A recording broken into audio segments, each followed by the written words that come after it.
Happy Independence to all of our viewers in Nigeria this morning. We are unpacking discussions surrounding Nigeria. Now, earlier on the show, we started off, we kicked off the show with the newspaper review team. Having a look at some very interesting conversations. Very interesting talking pointers,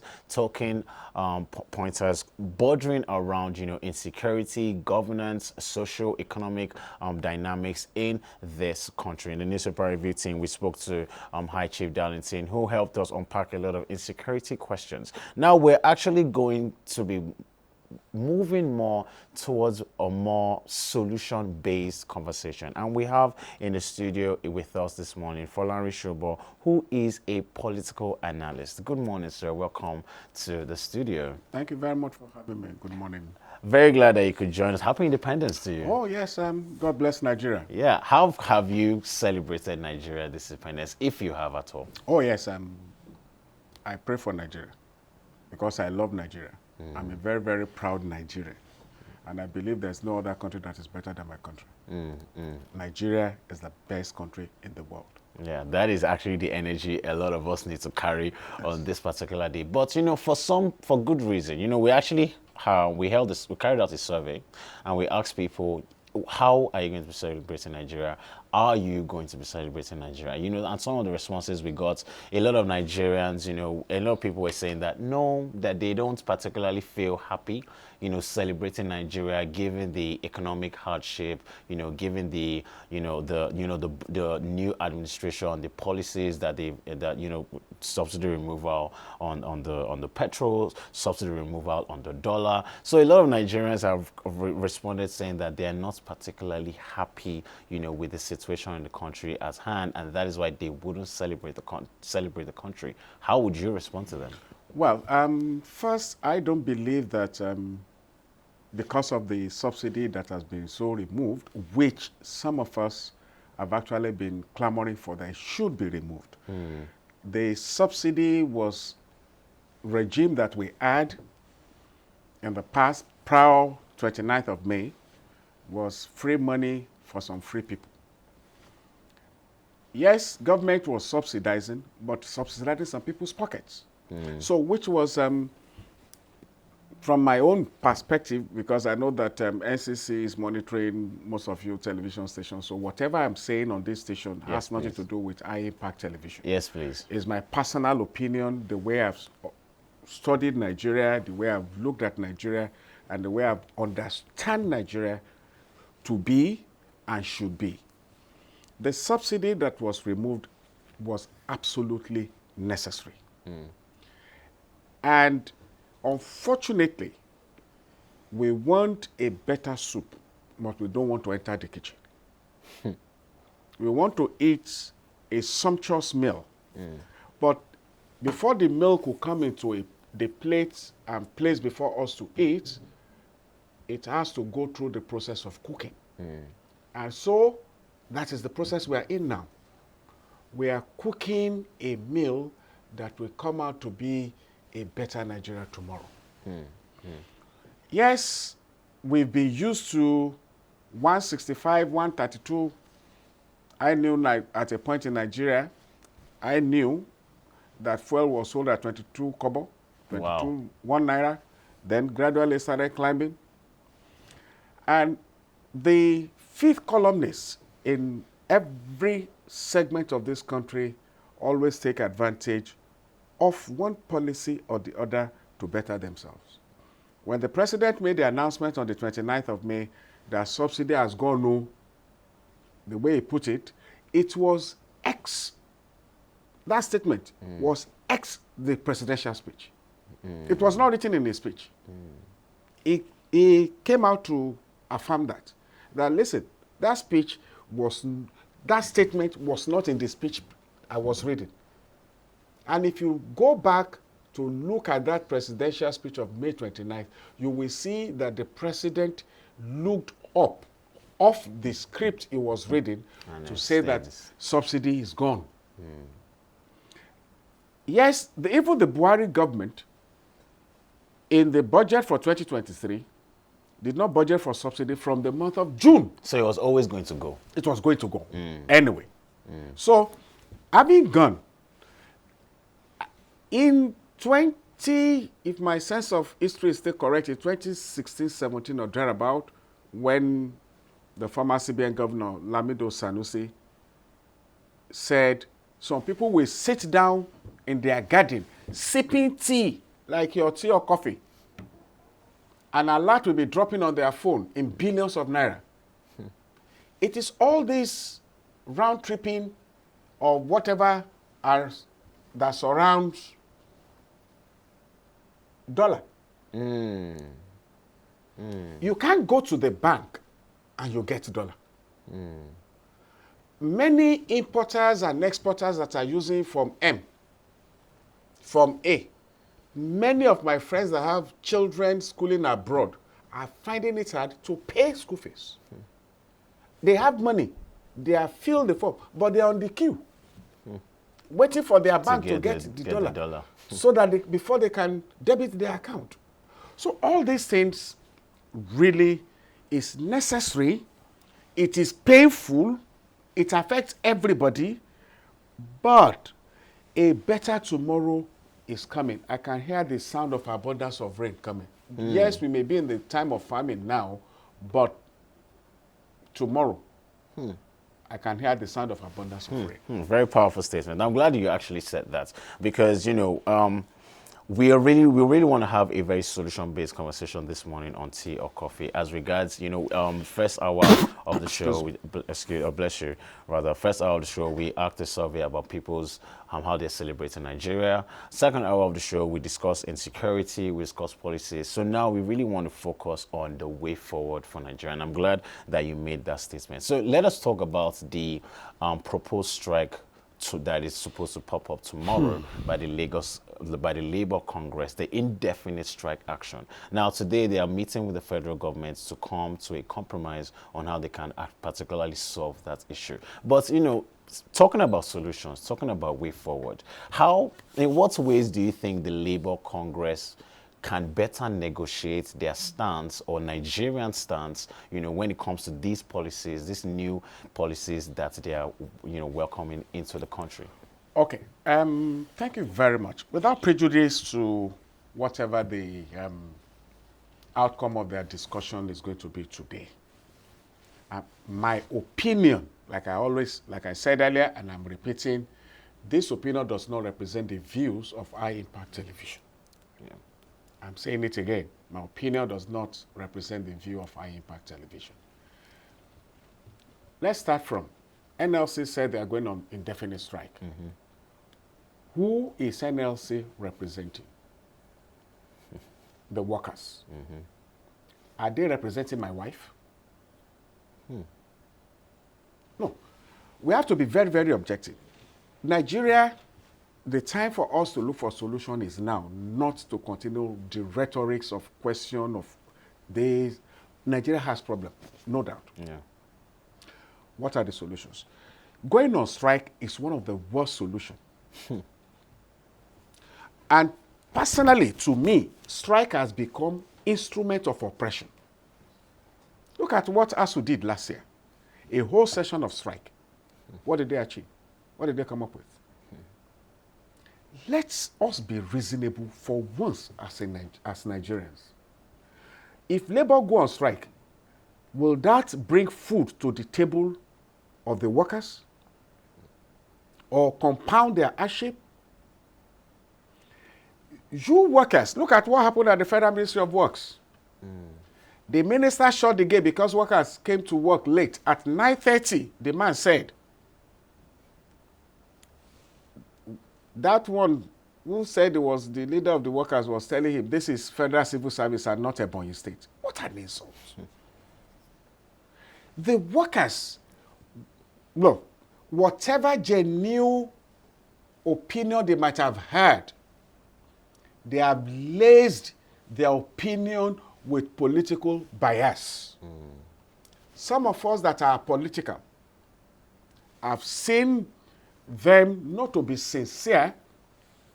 The day Nigeria Labour Congress stood on the same political platform to campaign for a political candidate, they have lost every sense of respect of our political Nigerians.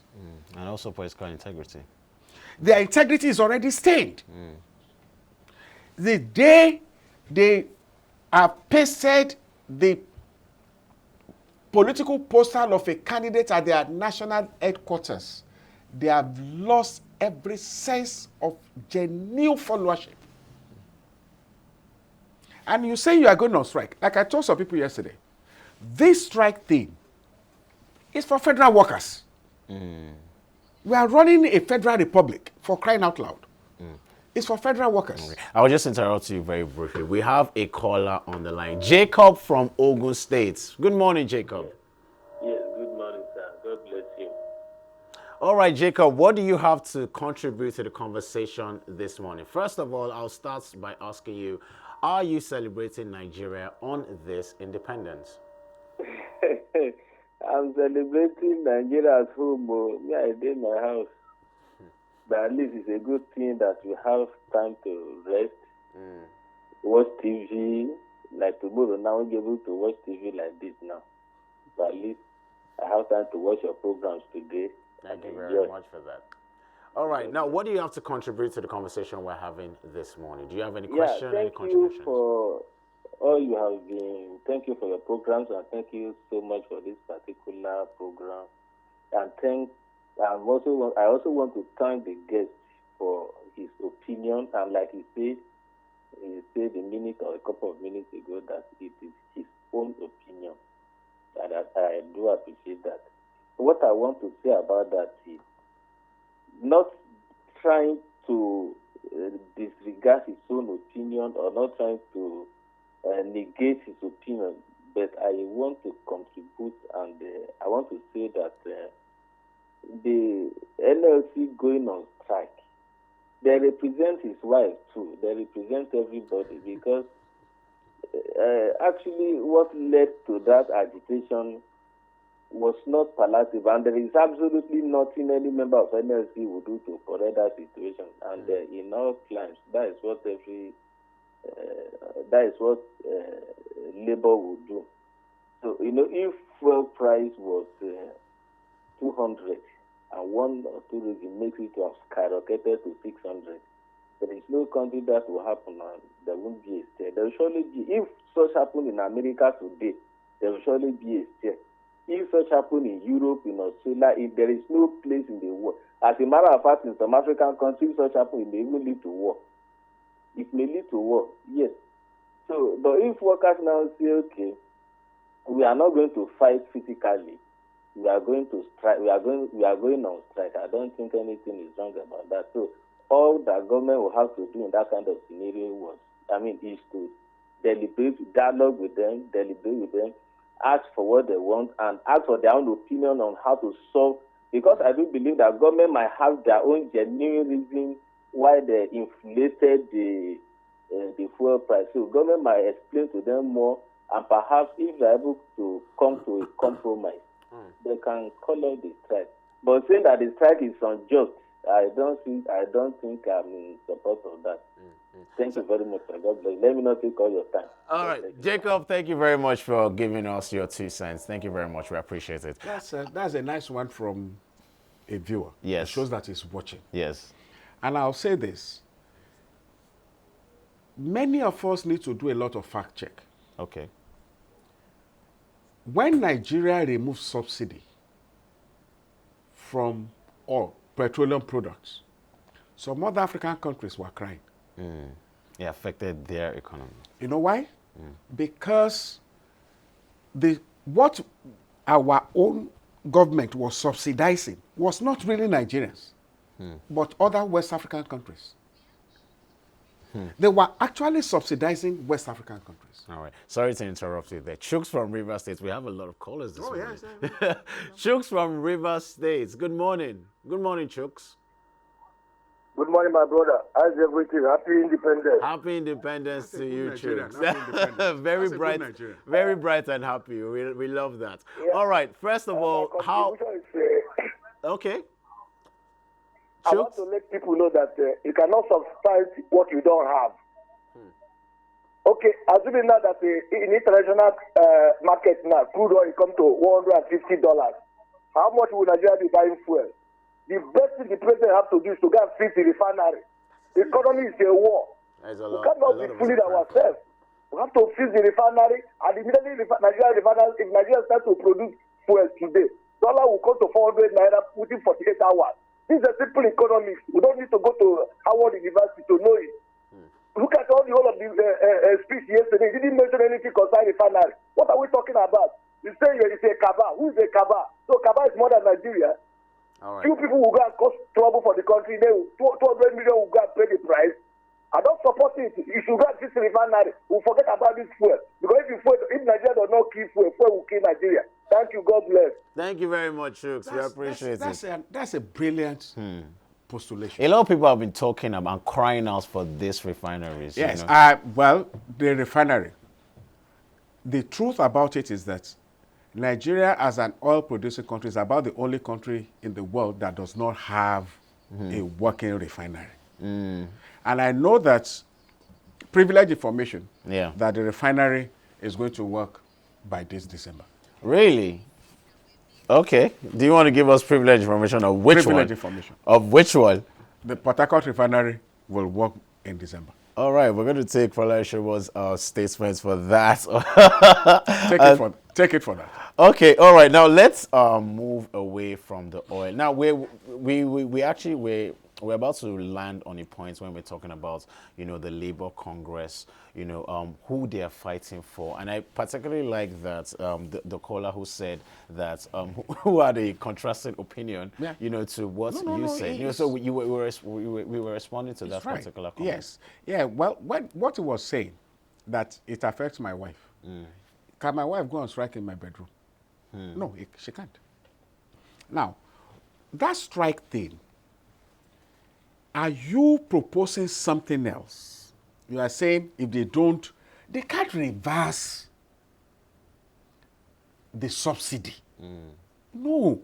It is market forces that is now determining how much. If you go around, since they started market pricing, when I was going out yesterday, I won't mention the name of the fuel station, was in the morning, midday, it was selling diesel at 1,040 naira per liter. In the evening when I was coming back, and I look at the same station, it started selling at 1,020 naira. Another was selling at 980 naira. Interesting. On the other side of the road of each other. Interesting. Like when GSM came to Nigeria in 2001, I bought my own line at 30,000 naira. I'm still using the line till today. 30,000 naira when Econet came to Nigeria. When MTN started, it was the same price. But when Glo came, our own local Nigerian made, it crashed the price. So let the marketers determine how much they are going to sell. It's not compulsory you buy from a particular fuel station. I'm going to cut in here. Donald from Port Harcourt. We have a caller. Donald from Port Harcourt. Good morning, Donald. Okay, Donald is not on the line anymore. Just to remind you, the phone lines are open. 08121820154 is the number to call. Call us, join the conversation. How are you celebrating Nigeria today? Do you have a comment to make? Do you have a question for our guest? Call us and let us know. Sorry, please carry on. Oh, so if all the major marketers and independent marketers, if everybody now has been allowed to bring your fuel in, sell at your own price, then if I'm going out and I look at my vehicle fuel gauge, how much is this one selling? 300 naira. No. How much is that one selling? My fuel can still take me to. Then I go and buy at where it's convenient. Listen, fuel in Britain, it's not in 2023. It's not the same as fuel in Britain in 2022. Price has increased. Yes. In America, price is up. Yes. In all, you see, it's a global phenomenon. It's a global thing. It's not a Nigerian thing. It's global. If you look at the way crude prices goes up and comes down, when there is a war or quote and unquote, sound of war or affects. drum beat of war coming up somewhere, it goes up. When there is a leverage of stability, the price comes down. You know, and it is to tell Nigeria, it is time for us to look inward and stop depending on oil. Yeah, yeah. Let us diversify our economy.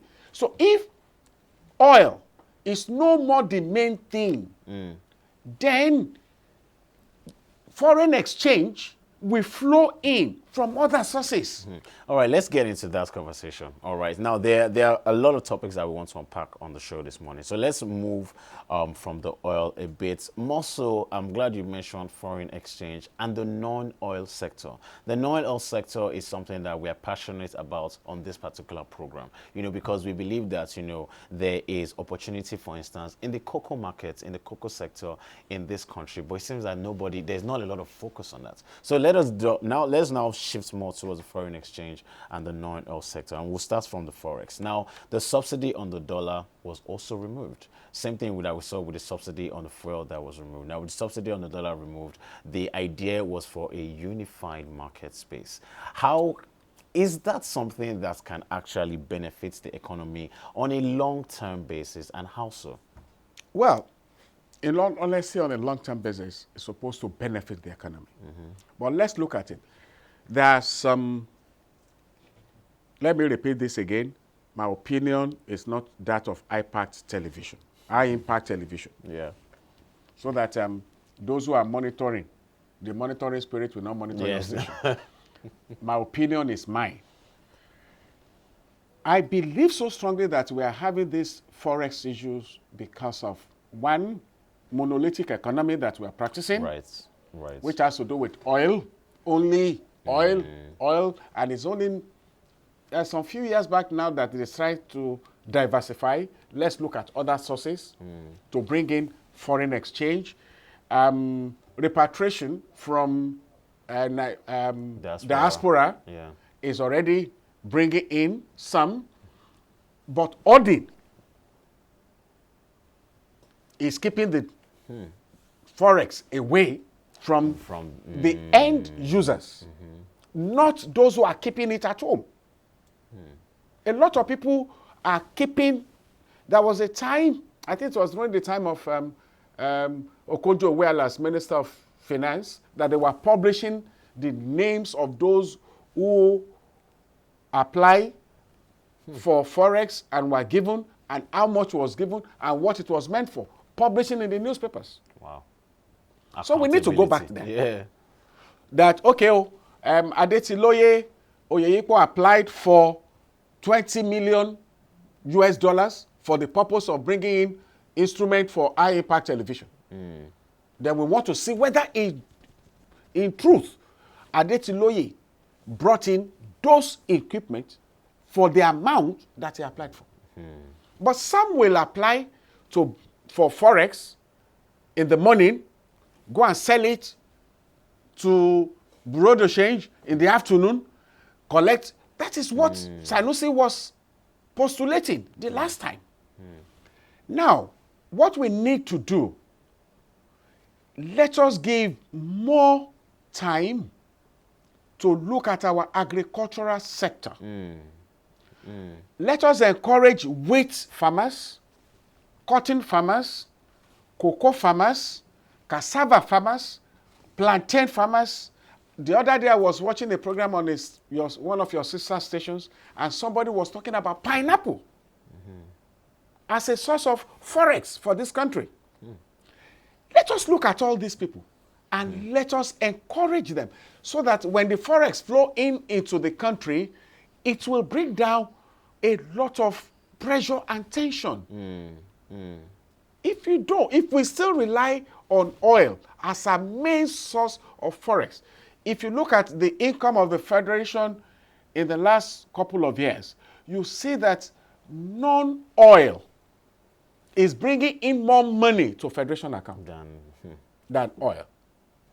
States are dragneting their tax reform towards non-formal sector The informal sector are bringing in more money to state on taxation than formal sector. Pay as you earn. How much is it bringing in? Lagos State is earning close to 60, 70 billion a month. Now, how much of it is coming from the formal sector? The majority of it is coming from the informal sector. Wow. And you will see the LIRS people on the streets every day. Our people need to be informed that there's more money in agriculture. By the time we revamp our agricultural sector, it will give back to our industrial sector. Because many of the end products from these farmlands, some machines have been made to turn them into something else. From them into more value.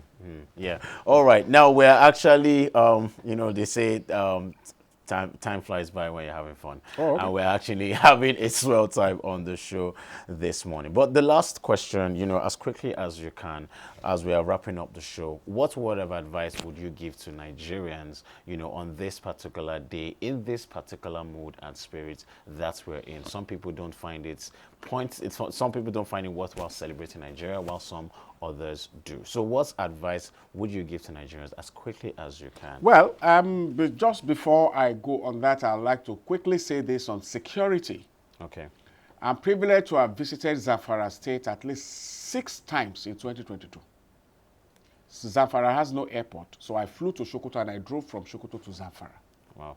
6 times in 2022. Part of the solution to the banditry in the northwest that I'm conversant with, picking it from Niger in the north central, is to industrialize that side of the country. Really? Yes. Okay, with more industries, more security. More industry, more security, more education, and then give those industries to the people of the area as their own. Wow. That would be very bold solution. That vast land, arable land. I was actually just thinking that. Actually. Between Sokoto, I am talking from experience, eyesight. Yeah. So I'll tell Nigerians, be proud of your country, love your country, pray for your country, stop speaking negative about your country. This country is the best that God has given to mankind. God bless Nigeria. Thank you very much, sir. Before we go, Jacob from Ogun State. Hi, Jacob. Yes, sir. I am still the same Jacob. I just want to ask our daddy just one question. Yes, Can please. he please throw a little light on DSDP arrangement of the government, direct purchase? I want to know more about it, sir. God bless you. Thank you. Sorry, repeat the question, sir. Jacob. Hello? Hello, sir. Hello, sir. Please repeat the question. Yeah, I was saying DSDP arrangement of the government. DSDP arrangements from Yeah, the government. DSDP, direct sales, direct purchase. Oh, Direct sales, direct purchase, DSDP. direct sales, direct purchase. Yeah. Yes. Okay. The direct sale, direct purchase, what does it want me to say about that? I think he just wants you to comment on it. Comment on on these it. policies, Yes, on this. It has to do with this Forex. Yes. Forex basically. thing. You see, it is meant to be, they said they have an open window. I asked the question, why can't black market be banned in Nigeria? Entirely, yes. Direct sale, they said they have a window where it is one market for importers and exporters to go and purchase. And then you sell to me, I buy, I use. But some people still go to that window to buy. And then they go to the streets because they call it black market. It's not meant to be an open day thing. But it is now an open market. It's no more black market. It's now seen as a legitimate market. So they're seeing it as a legitimate. I watched an economist saying the other day that the sales by the street side is legal. I'm still trying to check the books to know the legality and the law that is giving them the leverage to stand by the roadside holding dollars and collecting naira and giving you dollar. Actually. It is meant, the direct sale, direct purchasing is meant to equip our economy to productivity for those who are genuine end users of Forex. You go to party, you see people spray dollar. Is that what it is meant for? It happened in Ijebu on the 26th of this month, of last month. People spraying dollars and pounds. And there's part of CBN Act. You don't spray even money, naira. Actually, yeah. But you see people, the new note that you don't have access to from your bank and from your ATM, you see people holding it at parties that you come and exchange your old note for mint note. Just to spray. To spray, to desecrate. No, now. We need to have a change of heart. Nigeria belongs to all of us. And like Yoruba, that the Yoruba say, if to those who keep speaking negative about Nigeria, if Nigeria goes to the negative, it is all of us. To those who keep speaking positive about Nigeria, if Nigeria turns for the best, it's for all of us. So choose it this day whom you are going to serve. Folarin Shobo, thank you very much. So, thank you so much for joining us on the show this morning. I have had a lot of fun talking to you. I'm sure the viewers, and even because I'm hearing the producers and everybody from the back end, they're just like, very fun conversation. Thank you very much for joining us. Thank you very much for having me. And I wish you all the best. And I wish Nigeria the best. I'm good. By 64, we're going to celebrate a better Nigeria. Amen, indeed.